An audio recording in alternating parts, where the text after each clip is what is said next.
Jean-Marcel Mbikaï Mpania, c'est ça son vrai nom, quand bien même ses proches, amis et sympathisants l'appellent intimement Jean-Pi et l'ont surnommé l'homme des causes communes à cause de sa sociabilité et générosité au bénéfice de ses convives. En revanche, lui-même aime se faire appeler l'homme des deux verbes, à savoir construire et manger, car selon cet ingénieur en informatique et chef cuisinier autodidacte, le monde ou encore la vie trouve du sens que par l'emploi de ces verbes jumeaux et sacro-saints. Né dans les années post-coloniales, c'est originaire du Grand Kasaï, natif de la ville aurifère de Mbujimaï, aime rire et faire rire, afin de maintenir la gaieté autour de lui.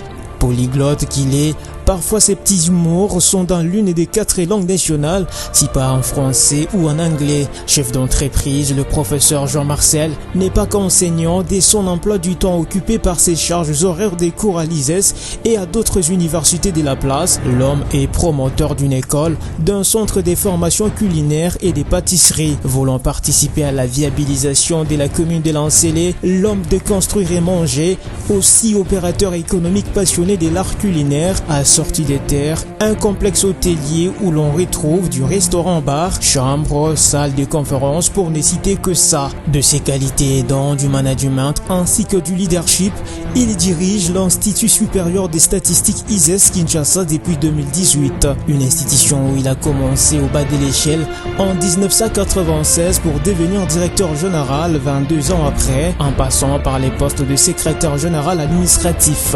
Le professeur Jean-Marcel Mbikaï, parce qu'il est légalement et légitimement, a gravé patiemment les échelons jusqu'à arriver au sommet. Un parcours que l'on peut qualifier des combattants parsemé des dures épreuves et parfois des larmes, choses qui ne l'ont jamais ébranlé et brisé ses ambitions. Aujourd'hui, de ces 5 ans à la tête des l'ISES, ses collaborateurs, d'abord eux, sont devenus les premiers admirateurs de sa gestion. Disons que cet amoureux de la science ne s'est pas encore fatigué de garnir son CV d'une dizaine de pages avec des titres, diplômes, certificats ou encore des publications scientifiques, sans compter ses multiples participations efficientes dans des formations, ateliers, colloques et forums au pays comme à l'international. Marié légitime à sa dulcinée et père d'une famille nombreuse, le professeur Mbikaï n'a pas que des enfants biologiques, mais aussi des adoptifs, dont certains orphelins et certains d'autres aînés des parents démunis, enfants qu'il prend en charge avec la scolarité,